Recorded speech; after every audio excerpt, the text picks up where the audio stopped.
like to take this time to thank our sponsors. We are grateful to our title sponsor, Cox, bringing us closer, and our presenting sponsors, Desert Diamond Casino, Meridian Wealth Management, Tucson Electric Power, and Pima Community College. Our community advocate sponsors are Arizona Complete Health, Vantage West Credit Union, and Southwest Airlines. For our digital swag bag, we would like to thank Nextrio, Smart IT for Business. And last but certainly not least, we would like to thank our many sustainable supporters. Today's sponsors help make the work we do possible. Thank you.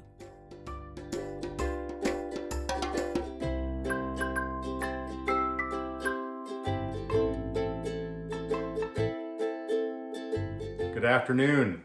My name is Ian McDowell. I am the chair of the board for the Tucson Metro Chamber of Commerce. I'm also a vice president and regional director for Sunt Construction here in Southern Arizona. I have just a couple of jobs here today. The first is to welcome Governor Doug Ducey, who has made the trip down here to Southern Arizona. And the second is to thank all of you for joining us for the 2021 virtual State of the State Address and Fireside Chat presented by Cox. The governor is addressing us from the University of Arizona campus. He will be talking about his priorities for the year and his agenda for the state of Arizona. Following the governor's address, Amber Smith, the president and CEO of the Tucson Metro Chamber, will be hosting a Q&A session utilizing some questions that have been provided by our sponsors. Please also keep an eye out throughout the program for some Southern Arizonans who have provided some testimonials about the things they love the most about Arizona. Speaking of our sponsors, I would like to thank our sponsors at this time. Without sponsors, programs like this are not possible, so we're very grateful for your support. And without further ado, we'll move on to the program. Please join me and rise for the national anthem.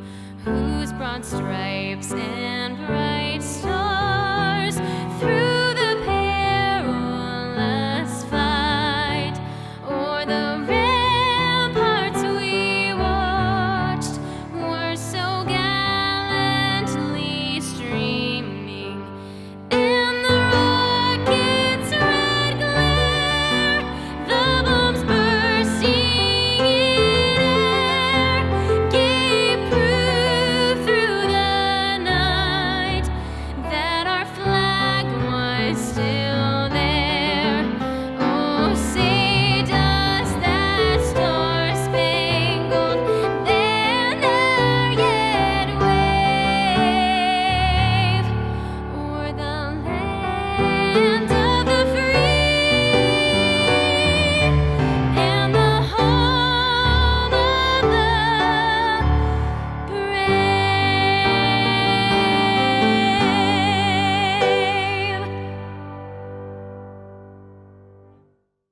Thank you for that amazing rendition of our national anthem. The talent at the U of A is endless. Now please join me in taking a moment of silence to honor those who have lost their lives this past year. We've lost too many lives to count over the past 12 months due to the pandemic, illness, or tragedy. We've been limited in our ability to honor these people that are our family, friends, neighbors, and colleagues. While we can't name them all, we do want to acknowledge the loss of our beloved mayor, Bob Walkup. Whether he was helping us cut hundreds of ribbons for small businesses, putting an end to the water wars that plagued our community in the 90s, or bringing new companies to Tucson, Mayor Walkup's kindness, open door policy, work ethic, and can-do spirit will always be remembered. Let's please take a moment to remember all we have lost the past year.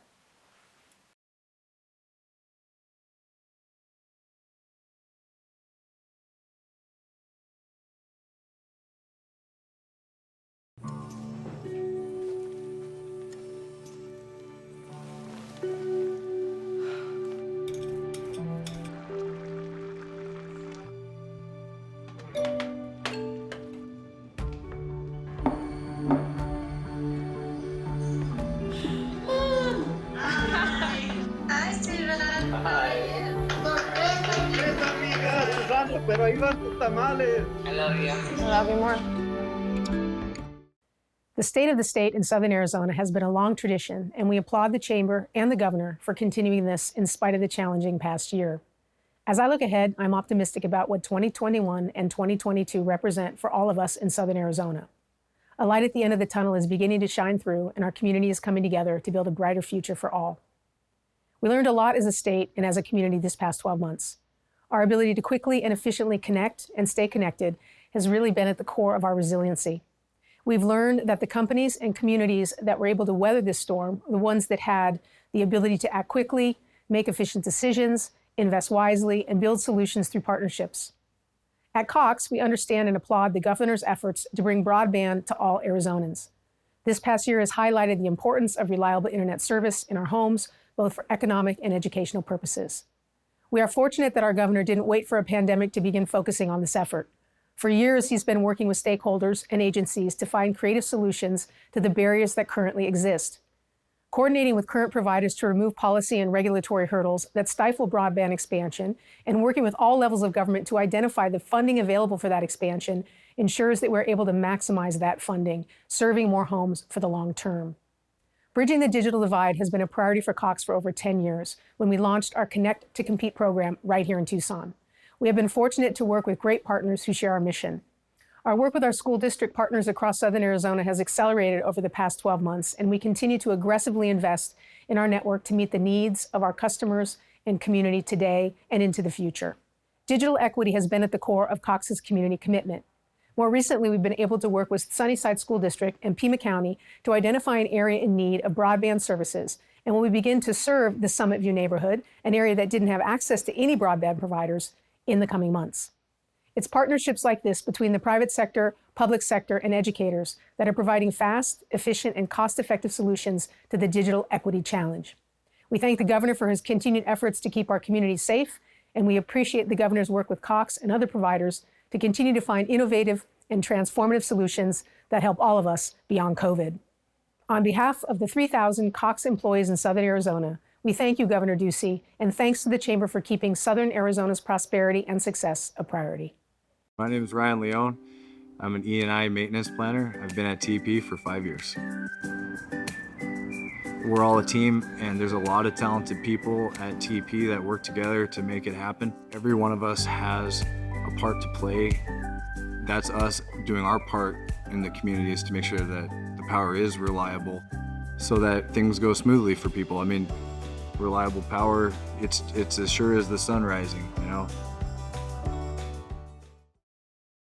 Hi, this is Natalie Fernandez-Lee, President of Meridian Wealth Management. As a fiduciary investment firm, our clients have trusted us to guide them down their financial paths for decades. Whether you are an individual or family, business, foundation, or nonprofit, we are committed to your long-term goals and financial futures. We are proud supporters of the Tucson community and all that makes our city so special. Visit online at meridianwealthllc.com to learn more about Meridian. Hey, what do you love about Arizona? Oh, wow. There's so much. But, you know, of course, I love downtown Tucson, right? I love all the restaurants. I love the outdoor cafes. They're dog friendly. Yes.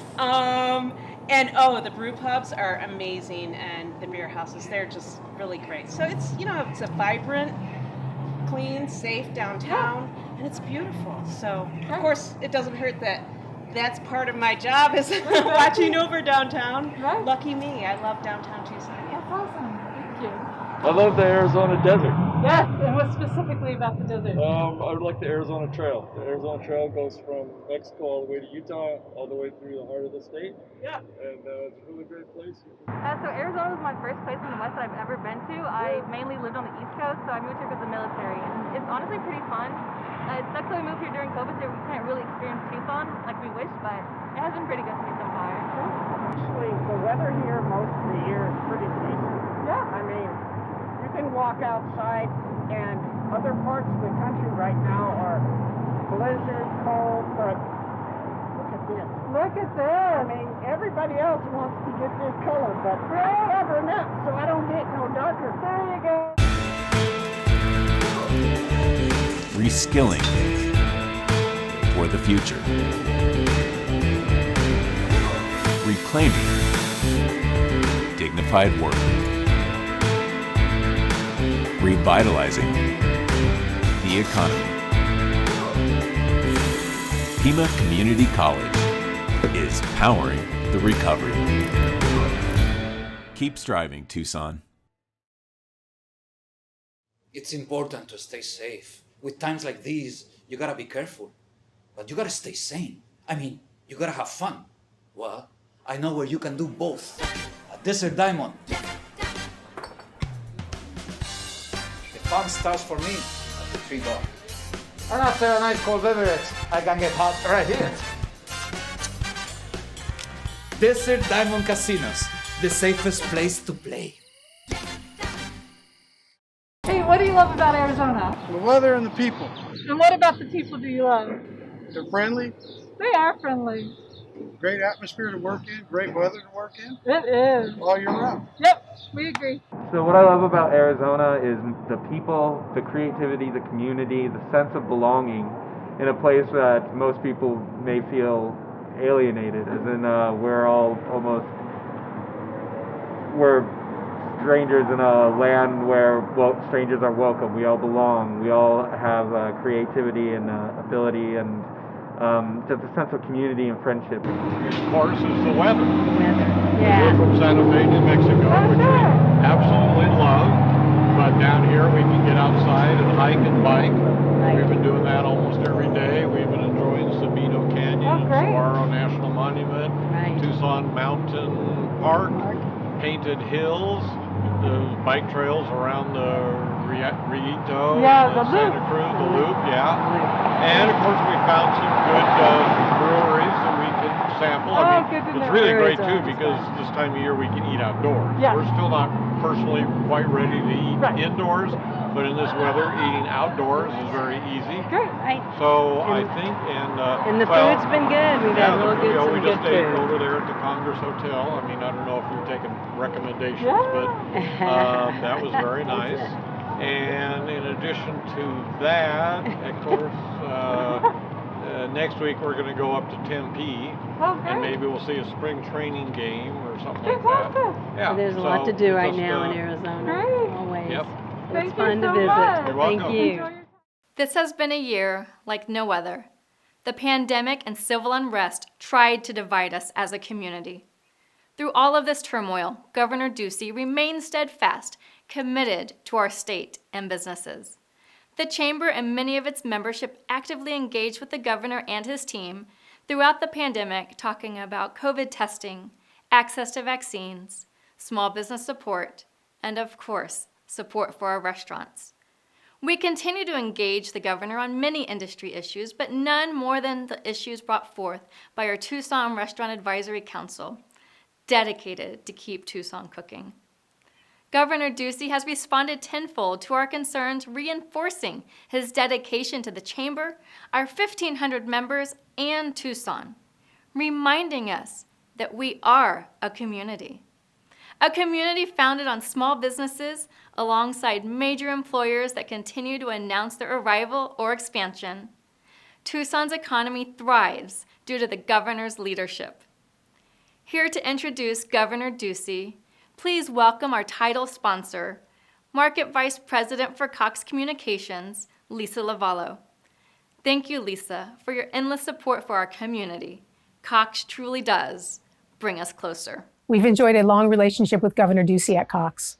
Over the past 7 years, I've had the pleasure to introduce the governor at numerous events in Southern Arizona and work with him on initiatives that support economic development and growth of our region.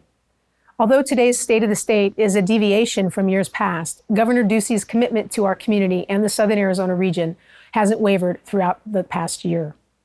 Governor Ducey was first elected to his office 7 years ago and then re-elected in 2018. Governor Ducey has been known for his application of his experience from a successful career in business to Arizona government. Upon taking office, the governor inherited a $1 billion budget deficit. He quickly took action and balanced the budget in his first year without raising taxes. Today, the state budget is healthy with a surplus and a record rainy day fund. Committed to investing in public education, Governor Ducey led a historic and bipartisan effort to invest $3.5 billion into K-12 schools in his first year, injecting more dollars into Arizona's classrooms. With a focus on teacher pay, the governor also successfully championed the passage of legislation to increase teachers' pay 20% by 2020. Governor Ducey has cut regulations and simplified taxes every year to stimulate job creation and economic growth. He also prioritized public safety, creating the Arizona Border Strike Force, a statewide multi-agency effort to combat border-related crime. By working across party lines, Arizona has led the way on some important public policies. In 2015, Arizona became the first state in the nation to pass the American Civics Act, requiring students to pass a civics test, the same test those seeking to earn American citizenship must pass in order to graduate high school. It was the first bill Governor Ducey signed into law. In 2019, Arizona became the first state to provide universal recognition of occupational licenses from other states, a priority of Governor Ducey's outlined in his January State of the State address. Governor Ducey remains committed to making Arizona a land of opportunity for all, and he has pledged to work every day to make that vision a reality. Governor Ducey led the state through a historic pandemic, and he has remained committed to ensuring the success of the business community and a return to a pre-pandemic economy that was flourishing and positioning Arizona as a leader for growth and development. I bet that if you asked the governor, he'd say that his most important role is probably that of father to Jack, Joe, and Sam, and husband to Angela. Please make sure you don't go anywhere after Governor Ducey's remarks. He will be joined by the chamber for a fireside chat. Join me in welcoming Governor Ducey and thanking him for taking this time to address Southern Arizona today. Take it away, Governor. Thank you, Lisa, and good afternoon, everyone. Thank you all for being here. I want to start by thanking Amber Smith, CEO and President of the Tucson Metro Chamber, and her entire team for hosting today. I can't tell you how excited I am to be out of the state capitol and meeting with you today. Visiting Southern Arizona and other parts of our state is one of my favorite parts of being governor. And I'm glad we were able to make it down to Tucson again for my 87th trip to Southern Arizona. If you rewind to a little over a year to when I gave my State of the State address at the Tucson Convention Center last January, you'll recall that the world looked a lot different. At the time, it seemed like nothing but blue skies was ahead for Arizona. As we all know, that wasn't the case. 2020 proved to be the challenge of a lifetime for everyone around Arizona. Our kids, our healthcare workers, our most vulnerable, our first responders, everyone. But if 2020 was the year of the virus, we're seeing that 2021 is the year of the vaccine. In January, we launched the nation's first 24/7 vaccination site at Arizona Cardinals Stadium. The site has been a huge success right from the get-go. We've been able to administer over 8,000 doses of the vaccine every day at the stadium, and we just distributed our 500,000th dose last week. Last month, President Biden and Vice President Harris took a virtual tour of Cardinal Stadium and said it could be a model for other mass vaccination sites around the country. Since then, we've launched 3 additional state-run sites around Arizona: Phoenix Municipal Stadium in the East Valley of Phoenix, Chandler Gilbert Community College, and right here at the University of Arizona. I want to thank U of A President Dr. Bobby Robbins for his leadership this past year. Dr. Robbins has always been a valued partner to me and my team, but he's gone above and beyond this year as we've navigated through our challenges. Early on, Dr. Robbins and his team adjusted their curriculum to create an effective distance learning infrastructure so that our students wouldn't fall behind. Then they developed an advanced COVID-19 antibody test, which gave us an additional tool to combat the virus. And most recently, Dr. Robbins and his team converted their vaccine pod into Arizona's 3rd state-run mass vaccination site, which has distributed over 85,000 doses to date. Because of the efforts of the countless university faculty, local healthcare workers, and volunteers, We've distributed over 470,000 doses of the vaccine right here in Pima County, and we continue to ramp up distribution every week. After a year of turmoil and challenges, we're seeing our state return to normal. All of our public schools are fully reopening. We lifted occupancy limits on our local businesses. We've recovered over 94% of the jobs we've lost since the start of the pandemic, and we're on pace to add an additional 300,000 jobs by next spring. Because of our measured and balanced approach, we've been able to focus on other things that matter to Arizonans. The House has passed a bill that will expand statewide coverage of telemedicine, and it's also passed a bill that will revolutionize our gaming compact. On top of that, I just signed the Arizona Healthy Forest Initiative. Our initiative will help guard against wildfires and also reduce recidivism by giving state inmates the opportunity to learn job skills for employment upon release. We have many more items we're working on: broadband expansion, water conservation, criminal justice reform, to name just a few, and I'm excited to accomplish them all. In the meantime, we're going to continue to support the University of Arizona as much as possible. In December, we allocated $45 million in federal CARES funding to the University of Arizona, and our budget allocates an additional $9.5 million to support U of A's workforce development. We also have an opportunity to build on our relationship with Mexico. Mexico is Arizona's #1 trading partner. In 2019, over 1/3 of all Arizona exports were destined for Mexican markets. We want to maintain that working relationship. You might recall that my first international trip after being elected in 2014 was to Mexico City. And then, after re-election, my first international trip was to Mexico City. We're going to continue to pursue policies and take actions that strengthen our trade relationship with Mexico. That's a snapshot of our priorities this year and what we have on the horizon. I look forward to answering your questions about what we're doing to maintain Arizona's reputation as the best place to live, work, and do business. Thank you again for having me, and I look forward to continuing the conversation. I'll hand it over to you, Amber.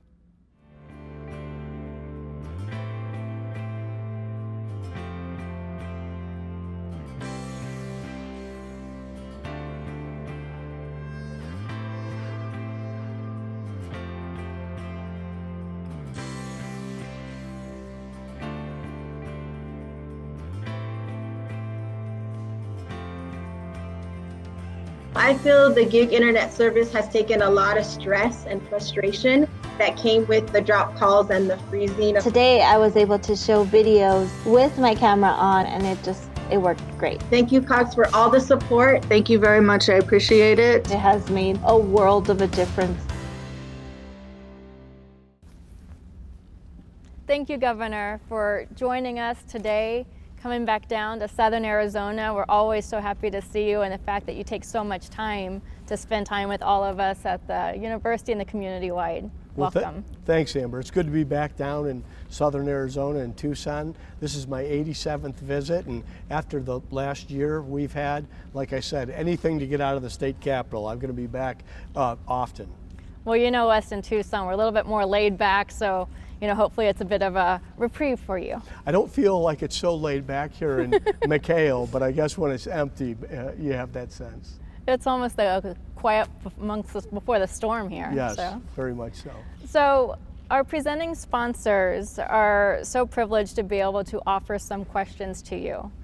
Things impacting their businesses, just areas that are concerning them. So if you'll take a few minutes, we'll ask a few of those questions. Sure, I'm happy to answer. So our first question is a mother of 6. We have Natalie Fernandez-Lee. Much like you have your 3 boys, she's got a brood herself. She's got her hands full. She does, and she's with Meridian Wealth Management. So she says, as the governor of Arizona, what steps will you take to ensure our schools are never closed indefinitely the way they were last year? What are commitments and policies to families, businesses, and most importantly, our children moving forward so that they can never experience this again? Well, I want to say thank you to Natalie. It's a very important question, and this has been a brutal year on all Arizonans, but I think especially our children. So many of our kids were not equipped for distance learning, and I imagine that no one has 6 screens in their home and enough Wi-Fi so that everyone can take advantage of the distance learning that was necessary a year ago at this time. But we've learned so much since then, and we want to get Arizona schools reopened. So the first thing I want to commit to Natalie and all the parents across the state is we want to get your kids caught up. We know that some skills have been eroded. We know people have fallen behind. So we want that one-on-one instruction, acceleration academies, summer school, after-school programs so that our kids can get back to where they need to be at grade level. And then this is the first pandemic in our lifetimes. How school policy worked, how public health policy worked, these are all things that need reform and improvement. So I'm confident, although I hope we can avoid anything like this in the future, that we'll be better at how we handle it from a public education perspective. That's my commitment to you, and the commitment beyond that is that we're going to get all 6 of your kids caught up. Well, Governor, I think many forget that you are a parent of 3 boys yourself, much like myself, and I could imagine those decisions you were making were not made lightly, knowing that you have 3 young children at home. So thank you so much for getting us through that and your future commitment. Thank you, Amber. So how can a current business owner trust the rules will be fair to all companies across the board? What policies will you implement to encourage small business to continue in Arizona, move to Arizona, and then not leave for states that are perceived to be more business friendly? Well, I'd love to know who's asking this question and what state is perceived to be more business friendly than the state of Arizona. Well, this is the top performing state in the country through the pandemic. 12 points ahead of the state of Texas, 13 points ahead of the state of Florida. Right now, Arizona is the most attractive place in the country to live, work, raise a family, and scale a business. But I want to keep that. I want to keep that, and we're not going to rest on those laurels or just continue to brag on it. I want to improve that every year. So you can count on statewide policy in terms of lower taxes, lighter regulation, low liability and litigation, great place to get an education, accessible and reliable energy, and of course, ample water. I do have some concern at what's happening at the big city level. I'm concerned about some of the decisions that are being made by our mayors and our councils. And I hope that they'll keep an eye as to what makes a city vibrant and competitive and work in partnership with state government so we can keep Arizonans thriving, climbing the economic ladder. You know, 72% of the people in our state, the adults, came from somewhere else. To me, there's no better leading indicator than in a mobile country, Americans packing up their U-Haul truck and saying, Arizona is where I want to live. Let's make sure we continue to do that. Right now, an exodus from places like California and Illinois is benefiting our state. Let's make sure we remain the state that people want to live in, want to stay in, and want to raise their family in. Governor, I'm so glad you mentioned that local support. It made me think of Caterpillar and Too Simple, some phenomenal companies that we recruited, and both of those companies will say it was the collaboration. It was that team effort coming from the state all the way down to the local jurisdiction and everyone working together. And that's why they came, is they saw everyone collaborating, supporting them, and telling them that they wanted them here. So. And it is a team effort, Amber, and you're, of course, part of that team, and it's the public sector at the state level and county officials and our mayors and city councils, and then the private sector. I mean, we've got a remarkably collaborative private sector, and they know when there's an ecosystem here, even if it's someone who's a competitor, that the curriculum in the universities is going to adjust so we have more of our best and brightest coming out with these skills and can join a dynamic workforce. And we're seeing that all across our state. Of course, we're seeing it in Tucson and Pima County, and we want more of it. And there's a formula that works, and hopefully I, for one, will work with any elected official of goodwill that wants to make that continue to happen in our state. Well, and you're absolutely right. Talent, workforce development. I know that that is a significant priority that you've made during each of your years in office. Here we are at U of A, which is a partner, and of course we have Pima Community College, ASU as well, and NAU all have a presence down here. So what do you envision for additional support you're going to be offering for workforce development so that we can get those companies here? Well, you touched on some of it, Amber, when you said talent, but I would like to add it's also about opportunity. Yeah. We've got plenty of people that are just entering the workforce or are in the service economy or were displaced during this pandemic. And I'm so glad you mentioned Pima Community College. What a great compliment to what's going on here at the U of A and Dr. Bobby Robbins. What Lee Lambert is doing there, and you see the students walk out of graduation and walk across the tarmac into a high-paying aerospace or aviation or defense job. That's the type of mindset that we want to have. Also realizing that Arizonans were displaced during this pandemic and small businesses were hurt. I am thankful that Arizona's weathered this storm financially and economically better than other states, but we know with the relief dollars that we have, we want them to be targeted to getting people back in the workforce and to allowing our small businesses to grow and thrive. They are the real job creators, and they're the ones that have been thrown the toughest curveball over the past year, and so many of them have been innovative and adapted and weathered the storm, but now we want them to be able to grow and have maximum success. Well, I want to congratulate you on the Arizona Commerce Authority's 10th year anniversary. It has been such amazing accomplishments led by my friend Sandra Watson, and they are really at the helm with recruiting those companies and working on the workforce development. Sandra Watson is the best economic development leader at the state level in the country. And she's got partners like you, Amber, here in southern Arizona. And you mentioned some of the blockbuster wins we've had here, like Too Simple and Caterpillar.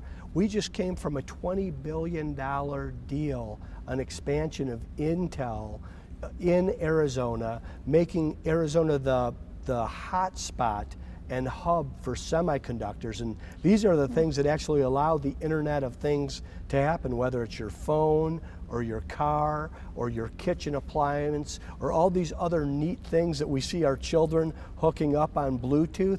It's semiconductors that fuel that. It's Arizona that's the headquarters for that.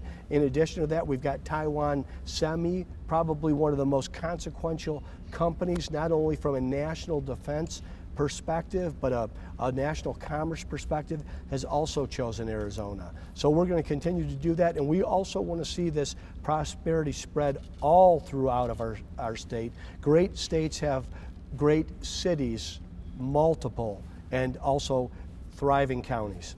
Absolutely. We will be releasing a workforce development blueprint specific to Pima County. And one of those initiatives will support companies like Intel, which is really growing the talent for IT. Because, you know, as some of our members say, every company has now become an IT company, and this past year hasn't proven it any greater than that. That's true, and as proud as I am of Intel, there's another company here in southern Arizona named Raytheon that is one of the jewels that we have in Arizona, but also so critical to our national defense. And every time I meet the leaders and senior management from Raytheon, they couldn't be more complimentary of the University of Arizona and their engineering graduates. Absolutely. Raytheon is a tremendous partner for our community. And what's really terrific is they're not just hiring engineers. I mean, what they hire is such a depth and range of talent that we are so proud for them to stay here and continue to hire right in our backyard. So, Governor, the Chamber's legislative priorities are economic development, education, and infrastructure.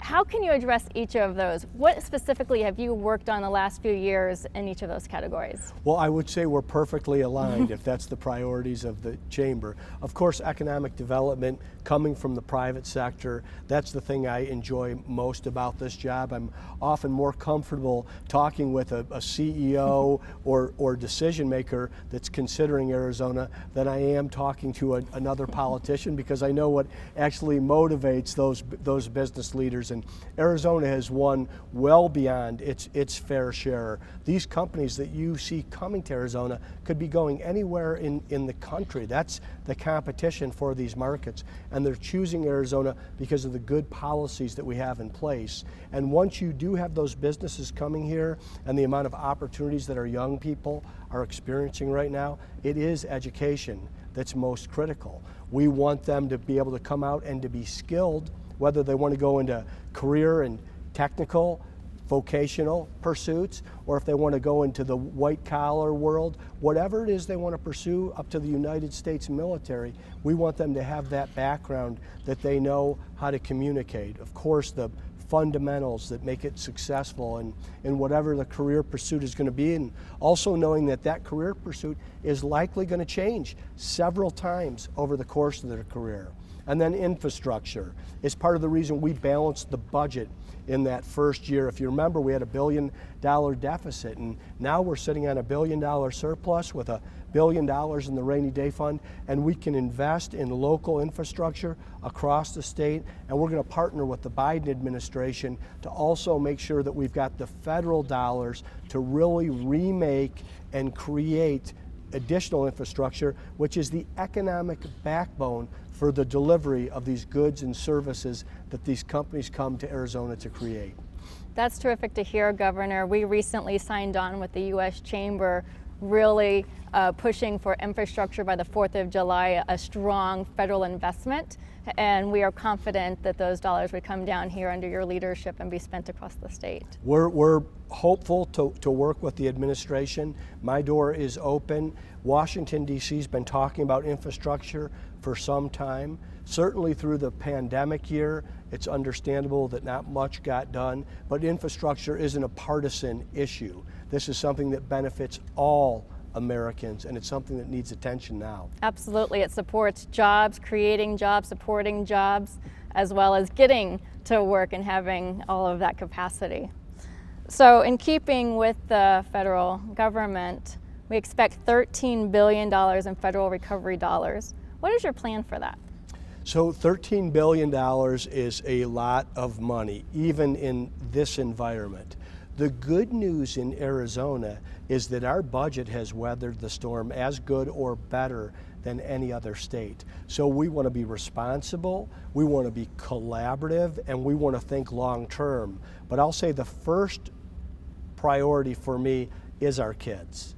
They are going to need extra resources to get caught up where they've fallen behind: math, reading, science, whatever skills erosion that we've had. That's the best investment in that money, and that's the best return on investment in that money. I already mentioned folks that have been displaced and small business. Also, some of the things, if there were silver linings through the pandemic, I think it's that we learned how to use virtual economy a little bit more effectively. Things like telemedicine, and people can get care no matter where they are in the state and talk to some of the subject matter experts from wherever they're housed, so they can get the best advice and counsel along the way. And then infrastructure. So there's a lot of flexibility around these dollars. We're working with Treasury and the federal government so that we understand these investments, and we want to make sure that we're thinking long term in the state of Arizona, so that we're actually come out of this better and stronger than we were a year ago. Governor, you took the words right out of my mouth, because that's what I was thinking, is we were able to identify some blind spots that we probably already saw a little bit, but now we're able to expedite covering it, making us even stronger and more responsive. Yes. The speed of Arizona and being able to cover that legislatively, you're already talking about budget and broadband and of course telemedicine. Pima County, we have so many rural areas. We're so excited and pleased to be a part of the state under your leadership, sir. Thank you, Amber. And we've got 2 more years left here, 2 full legislative sessions. So there's a lot to do. I'm looking forward to working with you and all the leaders in Southern Arizona, making Arizona the best place in the country to live, work, raise a family, and build a business in these coming years. Absolutely, sir. Thank you so much for being here today. Thanks, Amber.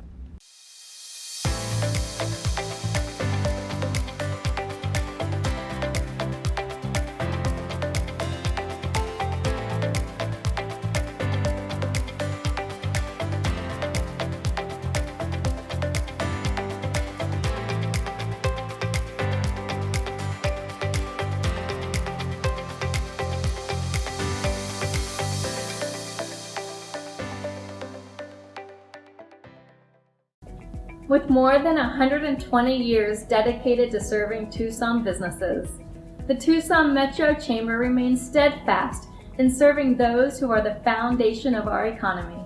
Our own resiliency matches that of our members who are navigating these exceptional times. From speaking to our members, we have learned that the COVID-19 challenges are different for everyone, from both a personal and professional level. That is why companies belong to the Chamber. We are connectors who pair people and resources to each other, depending on their specific needs.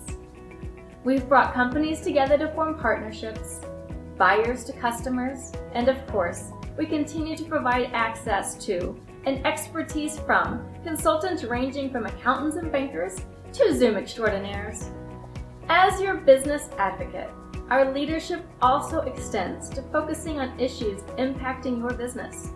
Our workforce development blueprint will guide our region forward, focusing on areas most impactful. And our task forces, such as the Tucson Restaurant Council, are more tactical in addressing industry-specific issues. Whether it is addressing your talent pipeline concerns or bureaucratic policy is creating a roadblock for your business, we are your champion. From all of us at the Tucson Metro Chamber, our business is your business, and we are well positioned to serve you for the next 123 years. We would like to take this time to thank our sponsors. We are grateful to our title sponsor, Cox, bringing us closer, and our presenting sponsors, Desert Diamond Casino, Meridian Wealth Management, Tucson Electric Power, and Pima Community College. Our community advocate sponsors are Arizona Complete Health, Vantage West Credit Union, and Southwest Airlines. For our digital swag bag, we would like to thank Nextrio, Smart IT for Business. And last but certainly not least, we would like to thank our many sustainable supporters. Today's sponsors help make the work we do possible. Thank you.